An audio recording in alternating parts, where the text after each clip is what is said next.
ಒಂದ್ ನಿಮಿಷ ಹೇಳಿದೇವ್ರು. ಈ ನನ್ನ ಮಕ್ಕಳು ಬಿರಿಯಾನಿ ತಿನ್ನಕ್ಕೋಸ್ಕರ ದುಡ್ಡು ಹೊಡಿಯಕ್ಕೋಸ್ಕರ ಇದನ್ನ ಬಿರಿಯಾನಿ ಹಾಕ್ತಿರೋದು. ನಿಮ್ ಬೇರೆ ಕೆಲಸ ಇಲ್ಲ ಮಾಡೋದಕ್ಕೆ, ಯಾರು ಹೇಳಕ್ ಕೇಳೋದು ಯಾರಿಲ್ವಾ? ನಾಯಿಗಳು ಸಿಗುತ್ತೋ ಏನೋ ಗೊತ್ತಿಲ್ಲ. ಇವರೇ ದೊಡ್ಡ ನಾಯಿಗಳು, ಇವರೇ ತಗೊಂಡ್ಬಿಡ್ತಾರೆ. ಸ್ವಂತ ಖರ್ಚಿಗೆ ಹಾಕ್ಬೇಕು, ಗೌರ್ಮೆಂಟ್ ಖರ್ಚುಗಳ ತಿನ್ಕೊಂಡು ಇರೋಣ ಅಂತ. ಈ ನನ್ನ ಮಕ್ಕಳೆಲ್ಲ ಕಳ್ಳರು, ನನ್ನ ಮಕ್ಕಳು ಬರೀ ಪೇಪರ್ ಅಡ್ವರ್ಟೈಸ್ಮೆಂಟ್ ಹೋಗಿ ಜನಗಳು ದಿನ ಆಕ್ಸಿಡೆಂಟ್ ಆಗಿ ಸಾಯ್ತಾ ಇದಾರೆ. ರೋಡ್ಗಳು ಮಾಡಕ್ ಹೇಳಿ ಅವರು. ಕಾಂಗ್ರೆಸ್ ಸರ್ಕಾರ ಸೇರ್ಕೊಂಡು ಬೀದಿ ನಾಯಿಗಳಿಗೆ ಬಿರಿಯಾನಿ ಮತ್ತೆ ಎಗ್ ರೈಸ್ ಕೊಡಬೇಕು ಅಂತ 2.8 ಕೋಟಿ ರೂಪಾಯಿ ಮೀಸಲಿಡ್ತಾ ಇದ್ದಾರೆ. ನಾಯಿಗೆಲ್ಲ ಮಾಮೂಲಿ ಮೂಳೆ ಹಾಕ್ಬಿಟ್ಟು ಮಾಂಸದ ರೇಟ್ ಹಾಕೊಂಡು ತಿನ್ಕೊಂತಾರ ಅಷ್ಟೇ. ಇವಾಗೆಲ್ಲ ನೀವು ಕಣ್ಣಾಗ ಇಂದಿರಾ ಕ್ಯಾಂಟೀನ್ ಅಂತ ನಡೆದ್ರೆ ಏನ್ ನಡೀತಾ ಇದೆ ಈಗ? ಬರೀ ಪೇಪರ್ ಅಡ್ವರ್ಟೈಸ್ಮೆಂಟ್ ರೀ, ಎಲ್ಲ ಸ್ಕ್ಯಾಮು. ಎಲ್ಲ ಸರ್ಕಾರ ಬರೋದು ದುಡ್ಡು ಮಾಡಕ್ರಿ. ನಾವು ನೀವು ಬೇಕೊಪ್ಗಳು ನೀರಿನ ಬಿಲ್ ಜಾಸ್ತಿ ಮಾಡಿದ್ರು, ಮನೆ ಟ್ಯಾಕ್ಸ್ 20% ಜಾಸ್ತಿ ಮಾಡಿದ್ದಾರೆ. ಯಾರ್ದೋ ಗಲಾಟೆ ಮಾಡ್ತೀರಾ? ಅವ್ನು ಹೇಳ್ತಾನಲ್ಲ DK ಶಿವಕುಮಾರ್ ಮನೆಗೆ ಹೋಗ್ಬೇಕು, ಕಮಿಷನರ್ ಮನೆಗೆ ಹೋಗ್ಬೇಕಾ? ಈ ನನ್ನ ಮಕ್ಕಳೆಲ್ಲ ಕಳ್ಳರು, ನನ್ನ ಮಕ್ಕಳು ಬರೀ ಪೇಪರ್ ಅಡ್ವರ್ಟೈಸ್ಮೆಂಟ್ ಹೋಗಿ. ಅಲ್ಲ ಸರ್, ಜನಗಳಿಗೆ ಒಂದೇನು ಸೌಲಭ್ಯ ಕೊಡಲ್ಲ, ನಾಯಿಗಳು ಕೊಡ್ತಾರೆ ಇವರು. ಈ ನಮ್ಮ ಜನಗಳು 2,000 ರೂಪಾಯಿ ಆಸೆಗೆ ವೋಟ್ ಹಾಕ್ಬಿಟ್ರು. ಇವತ್ತು ಕಣ್ಣು ಬಾಯಿ ಬಿಟ್ಕೊಂಡು ನೋಡ್ತಾ ಇದ್ದಾರೆ. ಈಗ ಒಬ್ಬ ಸಾಮಾನ್ಯ ಆರ್ಡಿನರಿ ಮ್ಯಾನುವೆ ಈ ಬೀದಿಲಿ ನಾಯಿ ಏನಾದ್ರು ನಿಂತಿದ್ರೆ ಅವ್ನು ಏನಾದ್ರು ತಿಂತಿದ್ರೆ ಅದು ಹಾಕ್ತಾನೆ. ಇವ್ರೇನು ಹಾಕ್ಬೇಕಾಗಿಲ್ಲ. ಈಗ ಇವರು ಒಂದಷ್ಟು ದಿವಸ ಕೊಡ್ತಾರೆ, ಇವ್ರು ಸರ್ಕಾರ ಹೋಯ್ತು ಅಂದ್ರೆ ಆಮೇಲೆ ಇನ್ನೊಂದು ಸರ್ಕಾರ ಬಂದು ಇವ್ರು ಮಾಡಲ್ಲ. ಆ ನಾಯಿಗಳು ಏನು ಮಾಡ್ತವೆ, ರುಚಿ ನೋಡಿರ್ತಾವ. ಇವ್ರು ಕೊಡ್ತಾ ಇಲ್ಲ ಅಂದ್ಬಿಟ್ಟು ಮಕ್ಳುಗಳು ಸಣ್ಣ ಮಕ್ಳು ಈಗ ಎಷ್ಟು ಖರ್ಚಿರ್ತವೆ ಅದಕ್ಕಿಂತ ಇನ್ನೂ ಜಾಸ್ತಿ ಖರ್ಚಿಸ್ತವೆ. ಫಸ್ಟ್ ರೋಡ್ಗಳು ಮಾಡಕ್ಕೆ ಹೇಳಿ ಅವ್ರಿಗೆ. ಜನಗಳು ದಿನ ಆಕ್ಸಿಡೆಂಟ್ ಆಗಿ ಸಾಯ್ತಾ ಇದಾರೆ. ರೋಡ್ಗಳು ಮಾಡಕ್ಕೆ ಹೇಳಿ ಅವ್ರು. ಇವಾಗ ನಾಯಿಗೆ ಸಿಗುತ್ತೆ ಅನ್ಸುತ್ತಾ ಮಾಂಸ? ನಾಯಿಗಳು ಸಿಗುತ್ತೋ ಏನೋ ಗೊತ್ತಿಲ್ಲ. ಮತ್ತು ಅಲ್ಲಿ ಮಾಡ್ತಾರೆ ನೋಡಿ, ಅವ್ರು ಸಿಗುತ್ತೆ ಚೆನ್ನಾಗಿ. ನಾಯಿಗಳು ಖಂಡಿತ ಸಿಗಲ್ಲ. ಅವಶ್ಯಕತೆ ಏನಿದೆ? ಬೀದಿ ನಾಯಿ ಏನಕ್ಕೆ ಸಾಕ್ಬೇಕು ಮೊದಲು? ಅದರಿಂದ ಎಷ್ಟು ಅಪಾಯ ಇದೆ ಗೊತ್ತಾ? ರೋಡಲ್ಲಿ ಹೋಗೋಕಾಲ ಬರೋಕಾಲ ಕಚ್ಚಿತು ಅಂದರೆ ನಾವು ಸಾಯ್ಬೇಕು. ರೈಬಿಸ್ ರೋಗಗಳೆಲ್ಲ ಎಷ್ಟೋ ಜನ ಒದ್ದಾಡ್ತಾ ಇದಾರೆ, ಕಂಪ್ಲೇಂಟ್ಸ್ ಕೊಡ್ತಾ ಇದಾರೆ. ಅದ್ರ ಬಗ್ಗೆ ಆ್ಯಕ್ಷನ್ ತೊಗೊಳ್ಳಿ. ಅದು ಬಿಟ್ಬಿಟ್ಟು ನಾವು ಅದಕ್ಕೆ ಚಿಕನ್ ಹಾಕ್ತೀವಿ, ಮಟನ್ ಹಾಕ್ತೀವಿ. ಅದು ಹೆಂಗಾಯ್ತು ಅಂದರೆ ನಮ್ಮ ಕೆಂಡ ನಾವೇ ಕಟ್ಕೊಂಡಂಗಾಯ್ತು. ನನ್ನ ಅಭಿಪ್ರಾಯ ಅದೆಲ್ಲ ಮಾಡಬಾರ್ದು. ಭಾಳ ಶುದ್ಧ ಮೂರ್ಖತನ ಅಂತ ಹೇಳ್ಬೋದು ಅದನ್ನು. ಅವ್ರು ಇವಾಗ ಏನು ಹೇಳ್ತಾರೆ ಅಂದರೆ ಈ ಬಿರಿಯಾನಿ ಹಾಕಿದ್ರೆ ಬೀದಿ ನಾಯಿಗಳು ಅಟ್ಯಾಕ್ ಮಾಡಲ್ಲ ಅಂತ ಹೇಳ್ತಿದ್ದಾರೆ. ಹೆಂಗೆ ಅಂದರೆ ನನ್ನ ಊಟಕ್ಕಿತ್ತು ನಿಮ್ಗೆ ಕೊಟ್ಟಂಗಾಯ್ತು. ನಿಮ್ಮ ಬೇರೆ ಕೆಲಸ ಇಲ್ಲ ಮಾಡೋದಕ್ಕೆ, ಯಾರು ಹೇಳೋಕೆ ಕೇಳೋದು ಯಾರಿಲ್ವಾ? ನಿಮ್ಮ ಸಂಬಳ ತೊಗೊಂಡೆ ಮಾಡ್ತೀರಾ, ಮಾಡಿ. ನಿಮ್ಮ ಮನೆಯಿಂದ ತಂದಾಕಿ. ಯಾವ ಗೌರ್ಮೆಂಟ್ ಒಬ್ಬಳು ಸಂಬಳ ತೊಗೋಬೇಡಿ, ಮಾಡಿ ಕೆಲಸ. ಎಷ್ಟು ಜನ ಬೀದಿ ಬಂದ್ಬಿಟ್ಟಿದ್ದಾರೆ ಫ್ರೀ ಸ್ಕೀಮ್ ಅಂತ ಅಂದ್ಬಿಟ್ಟು. ಇವಾಗ ಅವ್ರು ಹಾಕ್ತಾರೆ ಅಂತ ಯಾರು ಗ್ಯಾರಂಟಿ ಇದೆ? ಹೌದು ಅಲ್ವಾ? ಹಾಕ್ತಾರೋ ಇಲ್ವಾ ಯಾರಿಗೂ ಗೊತ್ತು. ಇದೊಂದು ಸ್ಕ್ಯಾಮ್ ಅಂತಾನೆ ಹೇಳ್ಬೋದು. ಬೇರೆ ಎಷ್ಟೊಂದು ಪ್ರಾಬ್ಲಮ್ ಇದೆ. ಒಂದು ರೋಡ್ ಸರಿ ಇಲ್ಲ, ಬರೀ ಇದು ಬೋಗಸ್ ಅಂತ ನಾನು ಹೇಳಕ್ಕೆ ಇಷ್ಟಪಡ್ತೀನಿ ಅಷ್ಟೇ. ಇಲ್ಲ ಸರ್, ಗೊತ್ತಿಲ್ಲ ಅದು. ಯಾಕೆಂದ್ರೆ ಬೀದಿನ ಎಲ್ಲೆಲ್ಲಿ ಬೇಕಾದ್ರೆ ಅಲ್ಲೇ ತಿಂತವ. ದುಡ್ಡು ಹೊಡೆಯೋದಕ್ಕೋಸ್ಕರ ಇಂಥ ಸ್ಕ್ಯಾಮ್ಗಳನ್ನ ಮಾಡ್ತಾರೆ ಅನ್ಸಲ್ವಾ? ಹೌದೌದು. ಹಾಕ್ಬಿಟ್ಟು ಬಿಟ್ಬಿಟ್ರೆ ಅವು ಜನ ಮಾಂಸ ತಿಂತಾವಲ್ಲ, ಏನು ಮಾಡೋದು? ಜನಗಳು ಹಿಡ್ಕೊಂಡು ತಿಂತಾವಲ್ಲ ಮಕ್ಳು ಮರಿನ, ಅಷ್ಟೇ, ಇನ್ನೇನು ಇಲ್ಲ.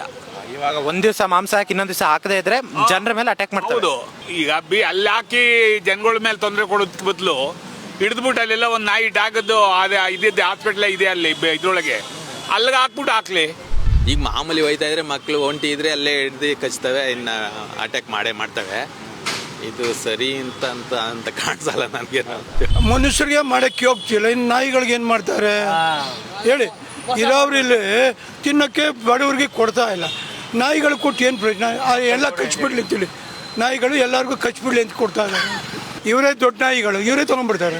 ಮೊಟ್ಟೆ ಭಾಗ್ಯ ಇರೇ ಒಂದು ನಿಮಿಷ ಹೇಳಿದೇವ್ರು. ಮೊಟ್ಟೆ ಭಾಗ್ಯ ಅಂತ ಮಾಡ್ಬಿಟ್ಟು ಯಾರಿಗೋಯ್ತು? ಮಕ್ಕಳಿಗೋಯ್ತಾ? ಆ ಖಾತೆಯವ್ರಿಗೆ ಹೋಯ್ತು. ಹಂಗೆ ನಾಯಿ ಭಾಗ್ಯ ಅಂತ ಕರ್ಕೊಬೋತಾರೆ. ಆ ನಾಯಿ ಯಾರಿಗೆ ರಿಲೀಸ್ ಮಾಡ್ತಾರೆ ಅವ್ರಿಗೆ ಹೋಯ್ತದೆ. ನಾಯಿಗಳಿಗೆ ನಮ್ಮಂಥವ್ರು ಮಾಮೂಲಿ ರೋಡಲ್ಲಿ ಹಾಕ್ತಿವಿ, ತಿನ್ಕೊಂಡಾಗ ಕತೆ ಕಳ್ಕೊಂಡು ಹೋಯ್ತವೆ. ಈ ನಾಯಿಗಳು ದುಡ್ಡು ಮಾಡ್ಕೊತಾರೆ.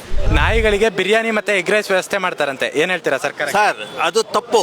ನಾಯಿಗಳಿಗೆ ಬಿರಿಯಾನಿ ಹಾಕಿದ್ರೆ ಅವಕ್ಕೆ ಮಾಮೂಲಿ ಊಟ ಹಾಕಿ ಬಿರಿಯಾನಿ ಹಾಕಿ ಅದನ್ನ ರ್ಯಾಶ್ನೆಸ್ ಮಾಡಿ ಅದು ಮಾಂಸ ತಿಂದಾದ್ಮೇಲೆ ಜನಗಳ ಮೇಲೆ ಅಟ್ಯಾಕ್ ಆಗುತ್ತೆ. ಗೊತ್ತಾಯ್ತಾ? ಇದಕ್ಕೆ ಸರಿಯಲ್ಲ. ಒಂದು, ಇದು ಬಿರಿಯಾನಿ ಹಾಕೋದು ನಾಯಿಗಲ್ಲ. ಈ ನನ್ನ ಮಕ್ಕಳು ಬಿರಿಯಾನಿ ತಿನ್ನಕ್ಕೋಸ್ಕರ ದುಡ್ಡು ಹೊಡಿಯಕ್ಕೋಸ್ಕರ ಇದನ್ನ ಬಿರಿಯಾನಿ ಹಾಕ್ತಿರೋದು. ನಾಯಿ ಬಿರಿಯಾನಿ ಇವರೇ ತಿಂತಾರೆ, ನಾಯಿಗೇನು ಹಾಕಲ್ಲ. ಕಳ್ಳನ ಮಕ್ಕಳು ಅಂತ ಹೇಳಿ ನೋಡಿ, ಇದು ಬಿರಿಯಾನಿ ನಾಯಿಗಲ್ಲ, ಅದು ಮನುಷ್ಯರಿಗೆ. ಸ್ವಂತ ಖರ್ಚಿಗೆ ಹಾಕಬೇಕು, ಗೌರ್ಮೆಂಟ್ ಖರ್ಚುಗಳ ತಿನ್ಕೊಂಡು ಇರೋಣ ಅಂತ. ಪಳಸೋಗಿರೋದು ತಂದು ಅದಕ್ಕೆ ಹಾಕ್ಕೊಳ್ಳೋದು, ನಾನು ಆಗದೆ ಅಂತ ಫೋಟೋ ಹೊಡ್ಕೊಳ್ಳೋದು, ಅಲ್ಲೋಗಿ